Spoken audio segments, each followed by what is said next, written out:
नमस्कार प्यारे विद्यार्थियों, आप सबका एडुसेट प्रोग्राम में स्वागत है।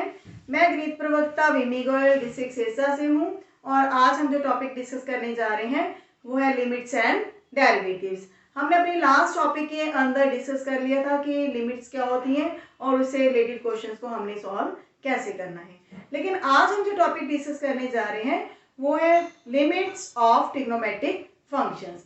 तो ट्रिग्नोमेट्रिक फंक्शंस की लिमिट्स को हम सॉल्व कैसे करेंगे, तो उसके लिए हम एक सैंडविच थ्योरम की हेल्प ले रहे हैं।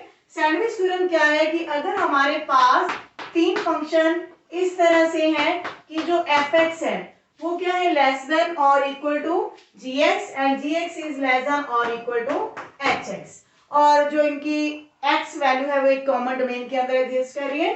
तो लिमिट हमारे पास है x tends to a for fx and limit x tends to a for hx। अगर इन दोनों फंक्शंस की लिमिट हमारे पास L आ जाती है, यानी कि ये पहला और जो लास्ट में हमारे पास इनकी जो लिमिट है L आ जाती है, तो बीच वाला जो हमारे पास फंक्शन है तो उसकी जो लिमिट है ऑटोमेटिकली हमारे पास क्या आ जाएगी इक्वल टू L, क्योंकि gx क्या है greater than fx and less than hx। लेकिन ये लिमिट भी हमारे पास L है और इसकी भी जो लिमिट वैल्यू है वो भी हमारे पास L आ रही है, तो ये जो हमारा gx है इसकी भी जो लिमिट वैल्यू होगी वो क्या आ जाती है इक्वल टू L। तो ये जो हमने सैंडविच थ्योरम अभी डिस्कस की है, इस सैंडविच थ्योरम को हमने ट्रिग्नोमेट्रिक फंक्शंस की लिमिट को सॉल्व करने में हेल्प लेंगे। तो उसके लिए हम एक सर्कल की हेल्प ले रहे हैं। ये हमारे पास एक सर्कल है, सर्कल का ये सेंटर O हम ले रहे हैं, तो इसके अंदर हम दो रेडियस ले रहे हैं आप जो इंक्लाइंड है एट एंगल x। तो ये पॉइंट हमने A लिया, ये पॉइंट B के ऊपर हमने एक परपेंडिकुलर ड्रॉ किया और OA को एक्सटेंड किया till point C। A point से हमने OB लाइन के ऊपर एक परपेंडिकुलर ड्रॉ किया है AD। तो ये हम एक ट्रायंगल बनाने जा रहे हैं इसके अंदर OAB। तो अब जो एरिया है हमारे पास area of OAB is less than और equal to area of sector. अब हम सेक्टर लिख रहे हैं OAB। देखिए जो सेक्टर है वो ये है हमारे पास, या इस कर्व से शुरू होगा टिल पॉइंट O, ये हमारा सेक्टर है। इस सेक्टर का जो एरिया होगा इस ट्रायंगल से बड़ा होगा और जो सेक्टर का एरिया है वो लेस देन है area of the triangle OBC। तो इस ट्रायंगल का एरिया जो है इन दोनों से बड़ा है। तो यहां हमने क्या करना है, अब एरिया फार्मूला लगाना है। What is the area of triangle OAB?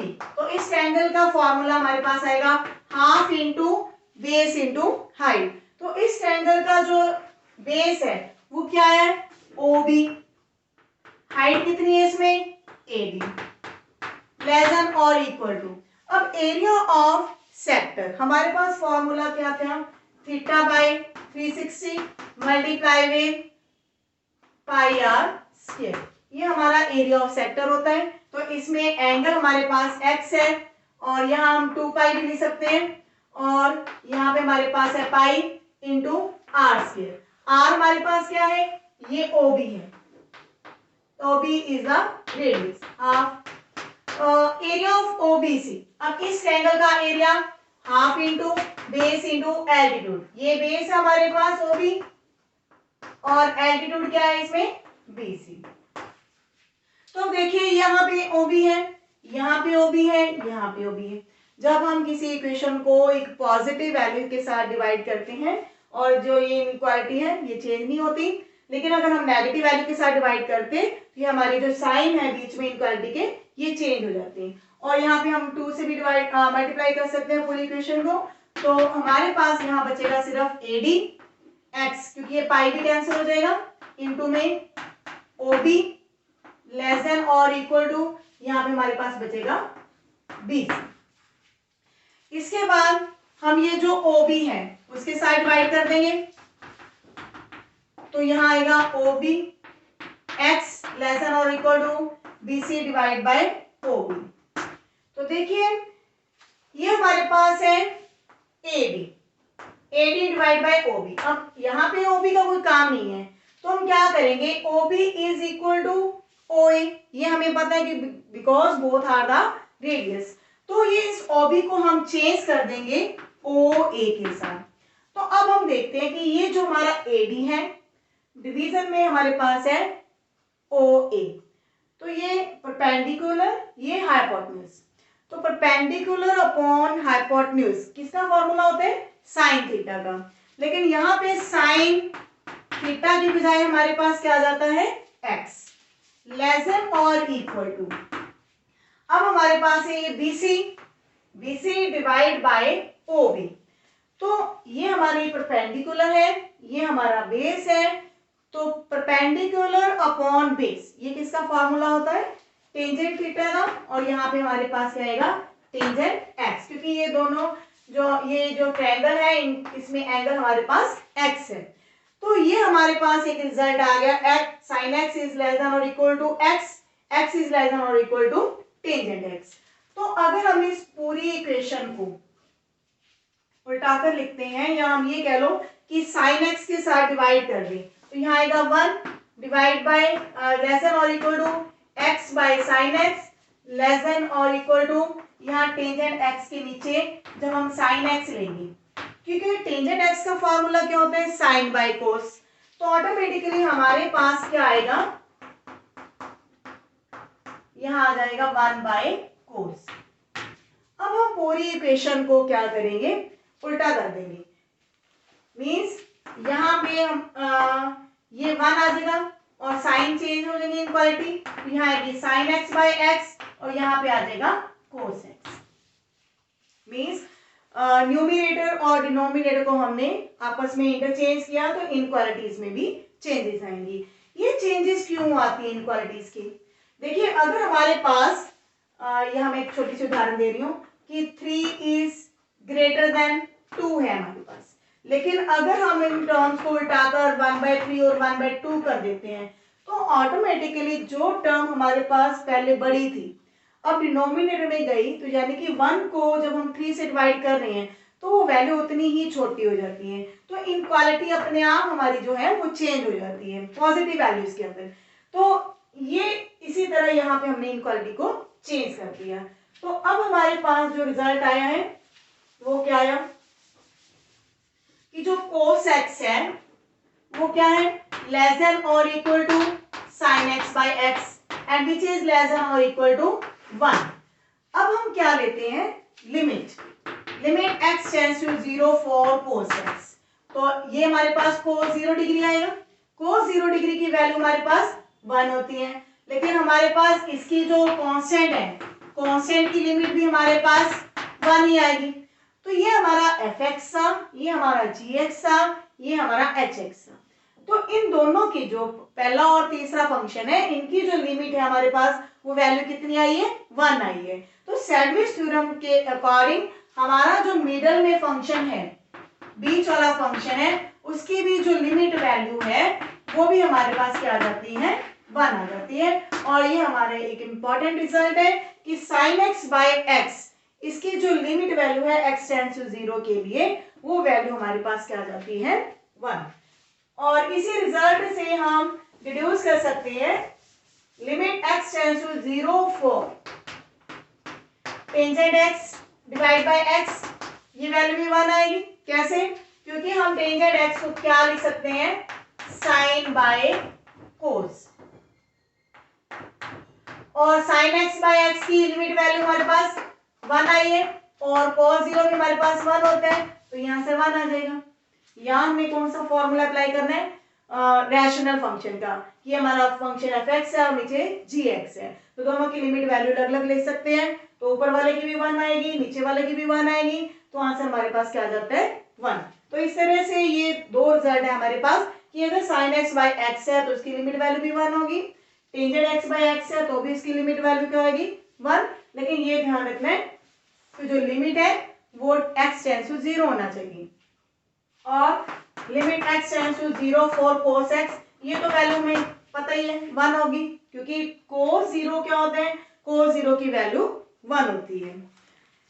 तो इस रिजल्ट से रिलेटेड हम आगे क्वेश्चंस करने जा रहे हैं। इससे पहले एक हमारा क्वेश्चन है, limit x tends to 0 for 1 minus cos x divide by x is equal to 0। ये हमें प्रूव करना है।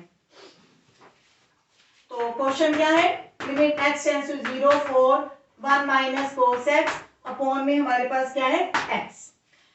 तो हमारे ट्रिग्नोमेट्रिक जो रूल्स हैं उसमें हमारा एक फॉर्मूला ये था कि 1 minus cos x is equal to 2 sine square x by 2। Double angle फॉर्मूले के अंदर हमने ये फॉर्मूला सीखा था कि जो यहाँ पे जो साइन स्क्वायर है x जो है एंगल हाफ हो जाता है उसका। तो यहाँ पे हमारे पास क्या आएगा फॉर्मूले के according 2 sine square x by 2 divide by x। तो जब हमारे पास ये साइन स्क्वायर है तो अगर हम ये थ्योरम अप्लाई करते हैं, limit x tends to 0 for sine x by x equal to 1, तो उसके लिए ये पावर 1 है तो यहाँ पे भी पावर 1 है हमारे पास। तो एंगल भी हमें सेम चाहिए, ये x है तो ये भी x होना चाहिए। तो पहले तो हम एंगल को सेम करेंगे, पावर को सेम करेंगे, देन वी कैन सॉल्व। तो यहाँ हम पहले x स्क्वायर बना रहे हैं multiplying with x and dividing by x।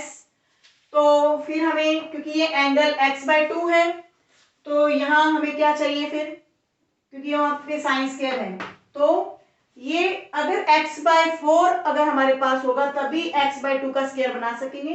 तो इसके डिवीजन में 4 बनाएंगे तो मल्टीप्लाई में भी 4 आएगा।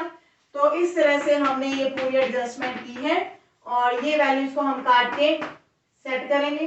ये आएगा साइन x बाय 2, यहाँ पे x बाय 2 होल पावर 2, क्योंकि यहाँ पे भी स्क्वायर है यहाँ पे भी स्क्वायर है, मल्टीप्लाइंग विद x बाय 2। अब क्योंकि जो लिमिट है वो हमारी सेम होनी चाहिए इस एंगल के, तो लिमिट में ये जो हमारा एंगल x बाय 2 है तो वो हम एडजस्ट करें x बाय 2 टेंड्स टू 0। 0 को जब 2 से डिवाइड करेंगे तो वो 0 आएगा। अब वैल्यू हमारी जो लिमिट है सेम है, यहाँ fx है इनटू में gx है, लिमिट को सेपरेट कर सकते हैं तो ये वैल्यू हमारी आएगी 1 का स्क्वायर इनटू में 0, क्योंकि x बाय 2 की वैल्यू हमारे पास 0 है तो आंसर हमारे पास क्या आ जाएगा 0। तो ये हमने प्रूफ करना था। इसके बाद हमारी एग्जांपल है, limit x tends to 0 for sine 4x divide by sine 2x।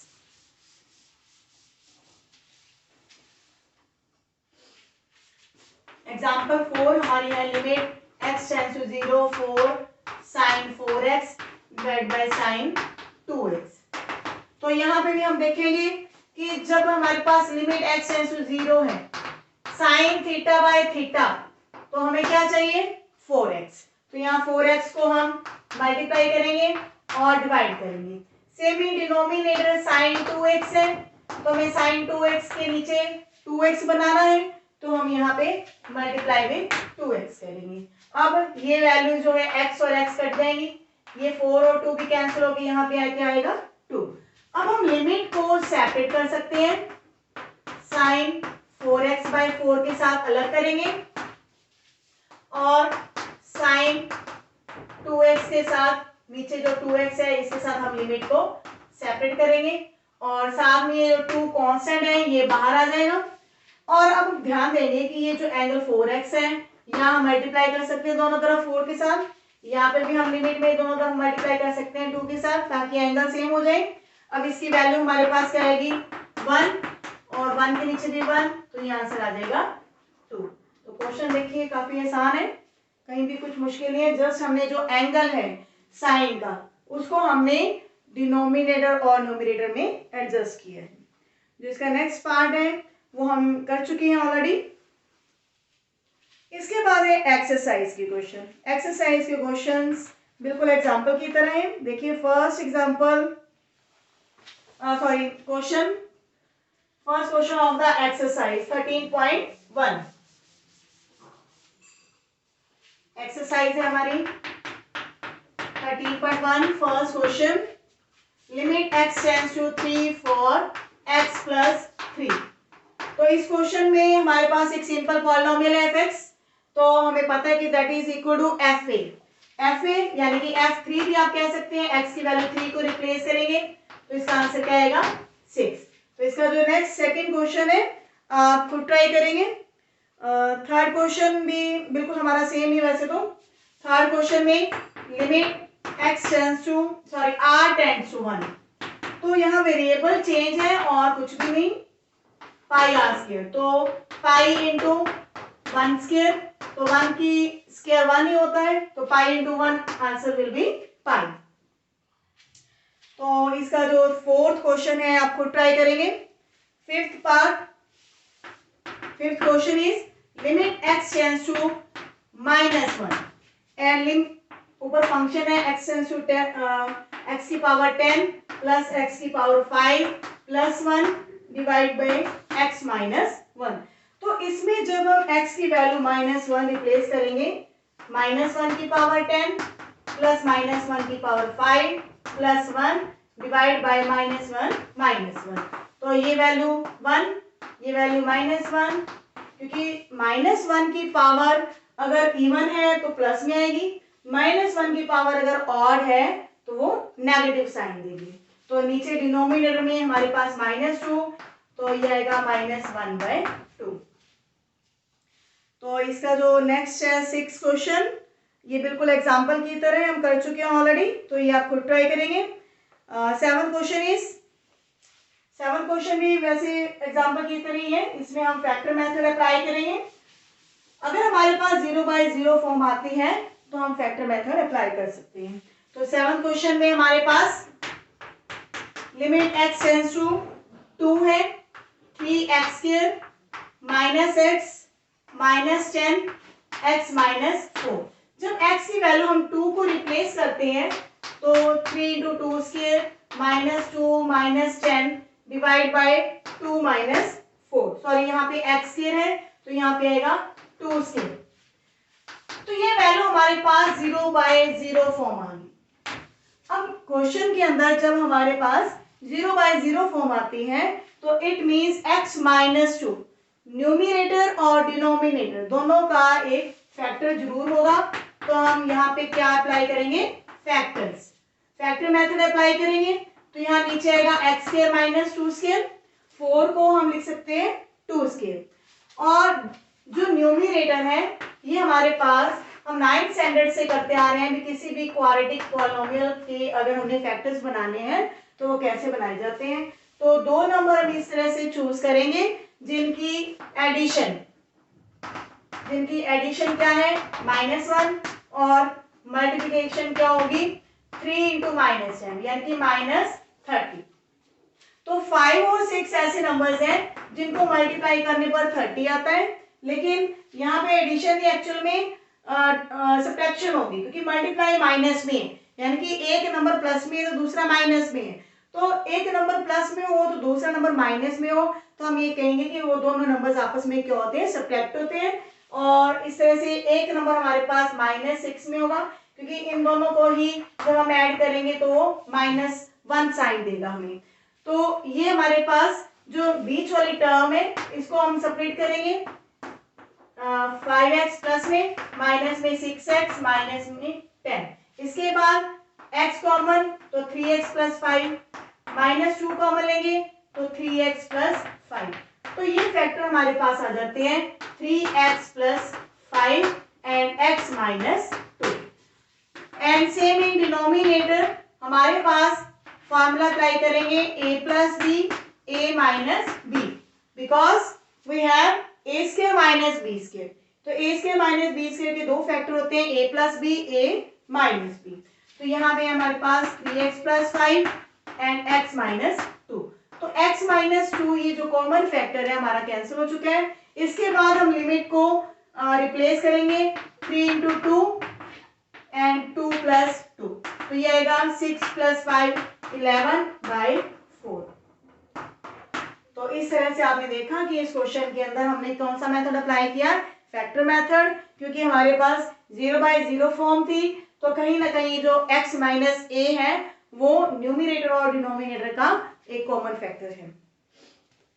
तो जो नेक्स्ट क्वेश्चन है हमारा 8, वो भी वेक्टर मेथड से इजीली सॉल्व हो जाएगा, आप खुद ट्राई करेंगे। 9th question is limit at x tends to 0 for ax plus b divide by cx plus 1। तो 9th क्वेश्चन में क्या है, limit x tends to 0 for ax plus b divide by cx plus 1। तो ये हमारे पास सीधा ही है कि x की वैल्यू को हमने 0 के साथ रिप्लेस करना है और ये फंक्शन हमारा कोशेंट रैशनल फंक्शन है।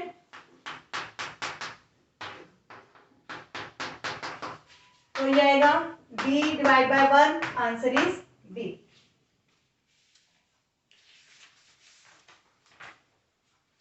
टेंथ क्वेश्चन इज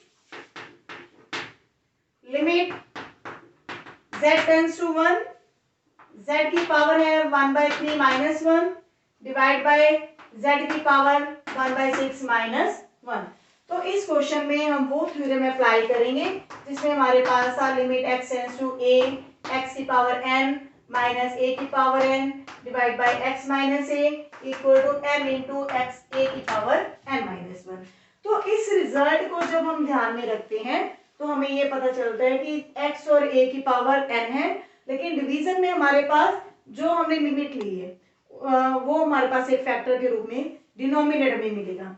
लेकिन यहाँ पे हमारे पास x z माइनस 1 नहीं है डिनोमिनेटर में, हम क्या करेंगे, दोनों के डिनोमिनेटर में z माइनस 1 को हमने एडजस्ट किया है। तो नेक्स्ट हमारे पास स्टेप में क्या आएगा, z tends to 1 for z की पावर 1/3 माइनस 1 की पावर 1/3, ये हम सेट कर सकते हैं। तो सेम इन डिनोमिनेटर 1 के नीचे हमारे पास आएगा z की पावर 1/6 माइनस 1 की पावर भी 1/6 z माइनस 1, ये वाला जो हमारे पास z माइनस 1 बना। अब जब हम लिमिट को सेपरेट करते हैं तो यहाँ लिमिट आ जाएगी z टेंड्स टू 1। तो ये हमारा जो फोकस होगा इन टर्म्स के ऊपर होगा।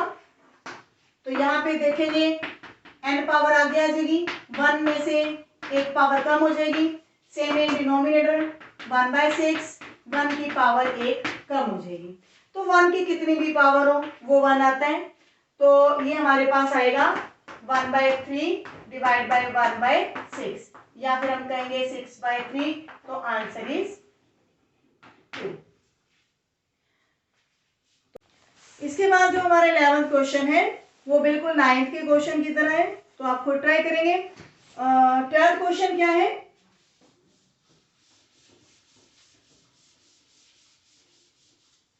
Twelfth question is also very easy question.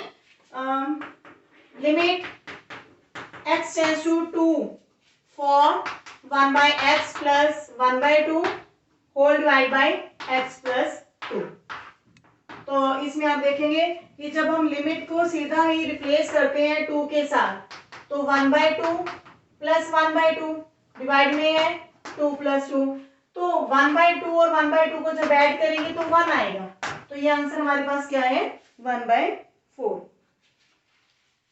और अगर यहाँ पे लिमिट x टेंड्स टू -2 है तो कैसे होगा,